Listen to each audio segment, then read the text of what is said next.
Mən Zeynət Cəfərova İncəsənət Gimnaziyasını oxumuşam məktəb olaraq. Sonradan Xəzərə qəbul oldum dizayn fakültəsinə və hal-hazırda 2-ci kursam. Qrafik dizayn sahəsi üzrə gedir peşəm, sahəm. Ancaq özüm rəssam olaraq, illüstrator olaraq da fəaliyyət göstərirəm. Həm traditional art, həm də digital art belə. Mən Nərmin Mahmudova, qrafik dizayner, illüstratoram, ITK-də çalışıram. Hal-hazırda təhsilim qrafik dizayn üzrə deyil, İqtisad Universitetinin biznes idarə edilməsini bitirmişəm 2017-ci ildə. 4 ilə yaxındır həm qrafik dizayneram, həm illüstratoram, traditional rəssamlıqla da məşğulam. Biznes fakültəsini bitirdikdən sonra öz ixtisasım üzrə iş tapa bilmədim. Self-study edərək, öz üzərimdə işləyərək proqramları öyrənib, ilk başlarda təcrübə proqramları ilə, sonradan da buralara gəldim, çıxdım. Məndə uşaq vaxtından var idi rəssamlığa maraq. Sadəcə evdəkilər qoymadı. Həm psixologiya marağım vardı, psixoloq olmaq istirdim, həm də ki, rəssam olmaq istirdim. İki sahəyə də qoymadılar. Riyaziyyat biliyim daha yaxşı olduğu üçün evdəkilər dedi ki, riyaziyyat müəlliməsi ol. O bəhanə ilə mən də 2-ci qrupa iqtisadiyyata verdim ki, yalanlar riyaziyyat müəlliməsi olacağam. Biznesin idarə edilməsini bitirdim. Düşündüm ki, hə, iqtisadiyyat yönümlü oxumuşam, biznesli, yaxşı iş taparam və s. Amma Azərbaycan reallığı təcrübə istədilər, ya da ki, dil bilikləri istədilər. İngilis dilim yaxşı idi, rus dilim yox idi deyə. O zaman dövrdə rus dili daha ağır basırdı ingilis dilindən. Ona görə iş tapa bilmədim.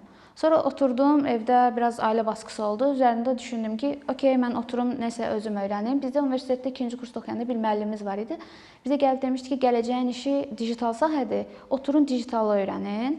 O müəllimin sözü mənə şeydir, hardasa oturmuşdu ki, okey, düşündüm ki, okey, mən bu sahə üzrə gedim. Düzdür, kompüterim çox da yaxşı kompüter deyildi. 3 ramlıq bir kompüterə Photoshop, Illustrator bir zilimlə yazıb öyrənməyə başladım.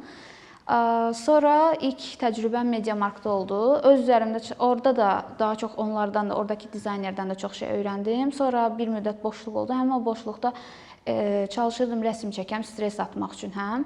Onda istərsəməz gedib mağazalarda baxanda kağızın materialına, qiymətlərindən özüm araşdıraraq öyrəndim. Həm istərsəməz digər illüstrator, xarici rəssamları da araşdırdım. Onların YouTube-da videolarına baxırdım ki, necə gedirlər, vloqlarına baxırdım. Belə-belə öz üzərimdə çalışaraq inkişaf elətdirdim. Azərbaycanda çox da illüstratora tələbat yoxdur. Çünki job search-də baxanda, sən də mənə qatılarsan ki, hardasa ki, iş elanları axtaranda daha çox qrafik dizayn üzrə gedir, ya nə bilim onun başqa qolları. Amma illüstrator elanı demək olar ki, yox dərəcəsindədir. Uzaq kimsə axtarır, amma freelance kimi bəlli bir ödəniş qarşısında sənə o işi görəcək, onun üzərindən gedir. Azərbaycanda yaxşı illüstratorlar varsa da, onlar daha çox xariclə işləyir, bizlə işləməyə üstünlük tutmurlar. Məsələn, Orxan İsayevin misal göstərə bilərəm. Adamın doğrudan çox möhtəşəm işlər var, hərəsinin bir mənası var. Daha çox şey tərzdə, cyberpunk tərzdə çəkir, işləri çəkəndə rənglər də çox zövqlü seçir. Amma mən bildiyim qədərlə Azərbaycana çox az zakaz götürür. Deyəsən daha çox Rusiya və digər ölkələrlə işləyir.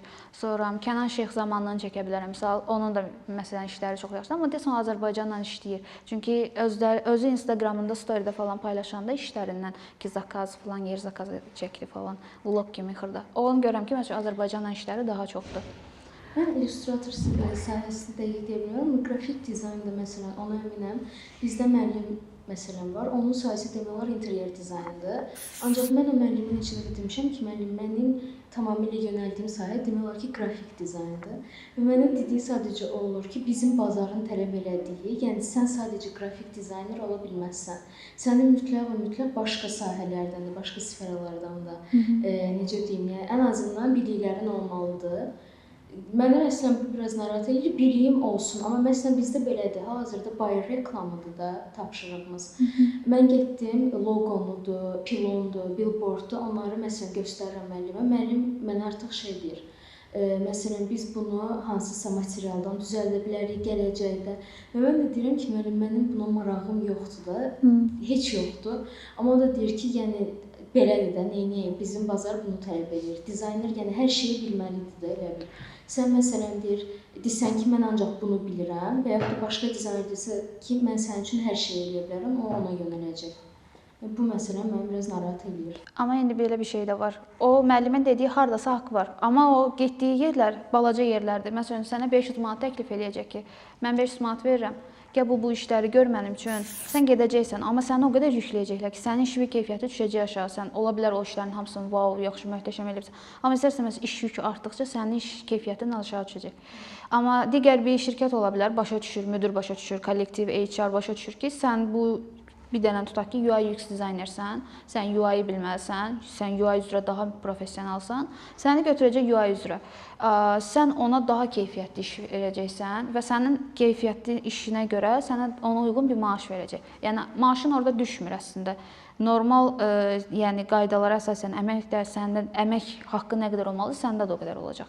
Sadəcə olaraq yenə deyirəm, bizdə düzdür o müəllimin dediyi haqqında şeyəm, amma o kiçik yerlərə aiddir. Böyük şirkətlərdə o keçərli deyil. Sən atıram tutaq ki, qrafik dizaynersən, durub sən əgər SMM social media üzrə posterlər dizayn edirsənsə, sənə durub şey deyilməz ki, dur mənim üçün çap elə, ya nə bilim nəsə elə, onu tələb eləyə bilməz səndən, ya da ki, sayt üçün banner elə, yəni nəyinə. Onu da ki, dizayn, sayt üçün dizayn. Bizdə məsəl üçün öz şirkətimdən misal göstərirəm.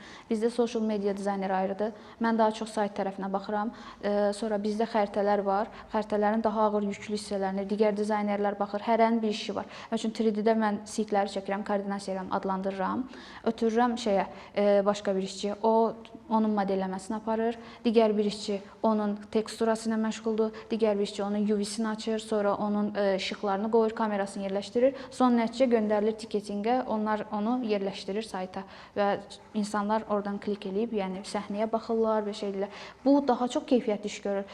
Mən oturum onu tək həm özüm sikləri çəkim, adlandırım, onu şey, həm iş prosesi uzanır istər-istəməz. Həm də ki, mən bir yerdən sonra artıq onu yola verməyə başlayacağam. Çünki gəlir ona görə də verilməyəcək. Atıram, tutaq ki, hər işçiyə biri var 1.800, 1.1500, 2000 verilirsə, burada artıq sənə tutaq ki, 2000 veriləcək və sən oturacaqsan, onu bir yerdən sonra deyirsən, yox, mən bunu işləyirəmsə də bu 2000-in iş deyil axı, bir yerdən sonra həvəsin qırılacaq. Bizdəki məncə bundan irəli gəlir ki, bu problem bizdə dizayn limitləşdirilir, yəni mənə görə. Məsələn, bizim bildiyimiz nədir? Qrafik dizayndır, interyer dizayndır, web dizayndır. Belə, amma mən məsələn Əkinçi YouTube kanalında Royal Paşayev 100% tanınırsam, dizayner Amerikada yaşayır. Onun intervyusuna baxanda o dedi ki, mən presentation dizayneram. Və mən qulaq asanda dedim ki, mən heç vaxt eşitməmişəm məsələn presentation dizayn. Açıqlayanda da deyir ki, məsələn böyük şirkətlərin slaydlarını düzəldirik. Məsələn belə baxanda necə qəşəng saydı və bizdə məncə yoxdur. Yəni mən və yaxud da eşitməmişəm. Məsələn niyə eşitməmişəm? Çünki bəlkə də doğrudan da yəni yoxdur da bizdə belə bir. Bizdə onu da dizaynerdən, hər şey görən dizaynerdən istənir. Amma xaricdən sifarişlər götürür və yaxud da freelancer. Bizdə şirkətin prezentasiyalarını biz özümüz hazırlayırıq. Dizaynerlər özü kimi vaxt varsa oturur hazırlayır. Mən qrafik dizaynı oxuyuram və bizdə fikir verirəm ki, o qədər lazımsız fənlər məsələn doğrudan var. Əslində lazımlı ola bilər bir müddət. Məsələn, mənim semestr ərzində ən çətinlik çəkdiyim mövzu Azərbaycan tarixi idi. Hətta 2 balla keçmişdim o fəndən. Məsələn, mən o qədər stres keçirdim ki, mənim digər dizayn tapşırıqlarına həvəsim qalmır. Məsələn, bu mənə görə problemdir. Düzdür, öz tariximizi bilməliyik, amma bizə o dərəcədə keçirilir də. Elə bil mən 2-3-cü kursam. Yəni, məsələn, o problemdir. Amma belə, məsələn, kursa gedəndə sənə baza verilir, əsas şeylər. Və sən onun üzrə artıq həvəsin varsa, onsuz da gedəcəksən, öyrənəcəksən, işlərə baxa-baxa. Yəni, ona görə, məncə, kurslar bir müddətdən sonra, yəni, produktivdir. Əslində, təhsil lazımdır, məncə, dizayndan. Prosta mənə gəlir ki, Azərbaycanda dizayn təhsili formalaşmayıb, yəni, yoxdur. Əvvəllər kodda oxuyan uşaqlara biraz şey kimi baxırdılar ki, onlar self-study ilə öyrənməyiblər deyə, onlar çox da şey bilmir. Mən bunu götürəcəm də şablondur, müəllim bunu öyrətdi, uşaq ondan yürü gedir də, adam özü oturub öyrənməlidir, fikir yaranırdı. Mən neçə yerdə işləmişəm, koddan tələbə götürmürdülər, ciddi götürən yox idi. Kod özü şey yaradırdı, HR-ı yönləndirirdi ki, bura gedə bilərsən, oradan başlayırlar. Kodda prosta bir dənə şey pisdir ki, şeydir. hamıya eyni tapşırıq verilir. Yəni biraz məsəl üçün zooparkdır tema, get zooparka loqo yığ, brandbook hazırla, nə bilim nəyinə. Məsələn, onun üzərindən yola çıxırlar. Düzdür, mən kodda oxumamışam və yaxud da ki, onların tədris sistemini görməmişəm, amma sadəcə olaraq mən portfolyolarına baxanda onlara nəticə çıxartmışam. Sonra ballandırma sistemləri olub, bir baxım universitetə yaxın, amma məncə tək ondan limitlənməməlidir. Məncə qrafik dizayner özü tək o proqramlarla şeylənməməlidir, limitlənməməlidir. Kurslar da sənə təkcə proqram öyrədir. Sənin kreativliyi artıracaq heç nə eləmir. Tapşırıq verir, gedirsən, otursan onu eləyirsən. Amma self-study ilə həm sən proqram öyrənirsən, istər-istəməz məqalələr araşdırsan, araşdırdıqca daha çox şeylər görürsən ki, okey, bu var, bu sahəyə yönlənin, buradan oxuyursan, görürsən ki, okey, bunun hardasa bir, məsəl üçün, mən təzə-təzə özüm öyrənən vaxtı məqalələr çıxarırdım. Məqalələrdə qızıl qayda, yaxud da ki, nə bilim, fi rəqəmi, onun əsərlərə təsiri, portret, yəni onun hansı aspektdən çəkilməlidir, necədir və s. obyektləri necə yerləşmir, rəsm şeyləri üzərindən izah olunurdu. Rəsm məsələn, Mona Lizanın əsəri üzərindən, nə bilim, Da Vinci'nin əsəri üzərindən, Da Vinci'nin daha doğrusu Mona Lisa əsəri və yaxud da ki, Michelangelo'nun əsərləri üzərindən izah edirdi ki, bu belə yerləşdirilib, burada belə bir qaydalardan istifadə olunub və ya digər Fibonacci, səhv eləmirəmsə, şeylə də istifadə olunub. Rəssamlıq şeyləri. Onun demək olar ki, həmin o bizim elə düzəltdiyimiz afişa bir baxıma biz elementləri kəsib doğrayıb nələrsə qoyuruq. Keçmişdə də rəssamlar onu çəkər edirdi. Lap əvvəllər daha əllə fırçalarla hazırlanırdı posterlər. Heç digital yox kimi bir şey idi. Yəni hamısında elədir. İstəyir təhsilini alma, yenə də özünü inkişaf etdirməlisən. Məsələn bizdə də belədir. Müəllim öyrətsə belə, məsələn, flyer necə yığılır, öyrətdi, okey. Yəni, bəziləri fərqli şəkildə düzəldəcək uşaqlar, amma self-study, yəni research edən uşaqlar tamam fərqli düzəldəcəklər. Məsələn, bizdə bir neçə uşağı seçdirir. Mən özüm adicə, məsələn, gedib araşdırmağı xoşlayıram. Bizə CV portfolyo yığmaq vermişdi müəllim. O qədər portfolyo nümunələrinə baxdım da mən. Özdə o qədər qəşəng oradan portfolyo vardı dizayn baxımından. Artıq mən beynimdə formalaşır ki, aha, belə templatelərdən istifadə edə bilərəm, belə fontdan istifadə edə bilərəm və ondan sonra artıq kreativ şəkildə alınır və müəllim də bəyənmişdi. Amma self-study eləməyən uşaqlarda o saat, yəni kontrast da olmur işlərində, o saat seçilir ki, yəni bu uşaq araşdırmayıb da, sadəcə mən belə bəyənirəm deyib düzəldi. Bax, o da düzgün əslində sayılmır. Yəni self-study hamısında, istəyir kursa get, istəyir dizayn təhsili al, məncə hamısında lazımdır. Məndə bu bəlkə də şablonsuz və uşaqlıqdan başlamışam rəssamlığa da. Məndə mama deyəsən saxlamışdı elə də. İlk dəfə 3 yaşında paltarlıya maşın çəkmişdim. Onda mama şoka düşüb ki, oyda bu uşaq yaradır. Bəlkə də heç çox bir şey eləməmişəm. Mama bilməm nəsə elə fikirləşib. Mən sonradan İncəsənət Gimnaziyasına qoydular məni. Və orada da ixtisaslar var idi. Musiqi, rəqs, rəsm deyəsən yenə var idi. Mən rəsmə getdim. Əslində orada da belə dəhşət deyildi də təhsil, rəsm təhsili, amma yaxşı müəllimlərimiz vardı və orada məncə mən baza yığdım və evdə də özüm çalışırdım. Həmişə sketchbooklarımda şəkillər olurdu da. Müəllimə də gətirib göstərəndə deyir ki, yaxşı ki, öz üzərində işləyirsən. Ancaq İncəsənət Gimnaziyası məndə nədə travma yaradır? Məsələn, bizdə onsuz da məncə məktəblərdə qəti sərbəstlik yoxdur. Ona görə mən universiteti indi bəyənirəm. Yəni, hər tərəfli sərbəstliyimiz var. İncəsənət Gimnaziyasında bir də adı İncəsənətdir, ancaq bizdə 5-ci qrupa verən uşaqlara, yəni elə bil ki, onlar günahkardılar da, onlar dünyanın ən savadsız uşaqlarıdır, elə baxılırdı. Hətta yadıma gəlir ki, bir dəfə hansısa dərsə deyəsən tarix müəllimimiz nəsə gəlib sual vermişdilər ki, şeir bilirlər bu uşaqlar və yox. Götürüb demişdi ki, yox, bu uşaqlar bilmir, çünki 5-ci qrupa gedirlər. Biz də belə baxdıq, deyəsən o müəllimə bizdən nifrət edirdi, ya nə bilmirəm. Əksinə 5-ci qrupa verən uşaqlara məncə dünya görüşü yaxşı olur, İncəsənətə gedirlər. Həm deyən dərslərimizdə belə baxanda çalışırdıq da, oxuyurduk ki, bir universitetə girək. Məsələn, bizdə şablon idi. Kimə deyirdim ki, mən Xəzərə verirəm, deyirdim, niyə Rəssamlıq Akademiyasına verirsən? Məsələn, fikirləşirsən ki, Rəssamlıq Akademiyasında nə var? Eyni şeydə bir baxma təsir. Yəni, özdə Rəssamlıq Akademiyasında məncə əksinə digital tərəf qəti yoxdur. Deyəsən, hə? Məncə yoxdur. Onlarda əksinə, yəni akademik təhsildə natürmortdur. Yəni rəsm kimi məncə təsvir incəsənət təhsilidir məncə dizaynda orada. Mən də müəllimim məktəbdə liseydə oxumuşam. Liseydə müəllimim mamamı dəvət eləmişdi ki, bəs qızınız çox gözəl çəkir. Siz bunu rəssamlığa yönləndirin də. Mamam şey eləmişdi ki, hə, yaxşı. Sonra məni o ixtisas yazılmada bölündü. Bizdə 8-ci sinifdə böldülər ixtisas üzrə. Bizdə 5-ci ixtisas yox idi o vaxtda, 4 ixtisas idi. Məni humanitar ixtisasa yönləndirdilər ki, otur ingilis dili ya da az dil ədəbiyyat müəlliməsi ol.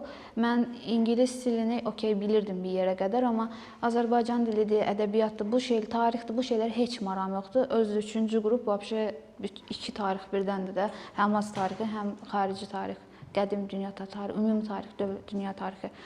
O məndə vəbşə tarixə zəhləm gedir deyə heç oxuya bilmirəm. Dedim ki, yox, mən 3-cü qrupa girsəm kəsiləcəm. Mən 3-cü qrupa hazırlaşmıram. Riyaziyyatı bilirəm, evdəkilər atdım. Riyaziyyatı bilirəm, riyaziyyata gedəcəm. Görürəm rəssamlığa qoymurlar, psixoloqa qoymurlar. Axırı dedim, yaxşı. Riyaziyyatı yaxşı bilirəm, elə o yüzdən də gedim, o üzrə də oxudum.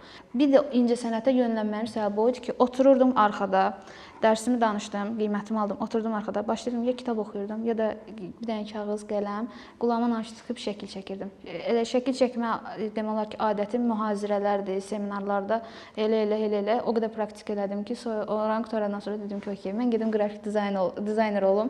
Əsas istiqamət illüstrator istəyirdim. Prosta Azərbaycan reallığı illüstrator işi yoxdur. Okey, gedim qrafik dizayner olum. Bitər, ondan sonra da illüstrator kimi də iş taparam. O da ki, freelance işlər ancaq götürə bildim. Muzada Pəri redaktorumuzla redaktor Pəri mənimlə əlaqə saxlamışdı da Instagramdan. Biz onunla demək olar ki, o yazanlar artıq çoxdan məncə tanıyırıq.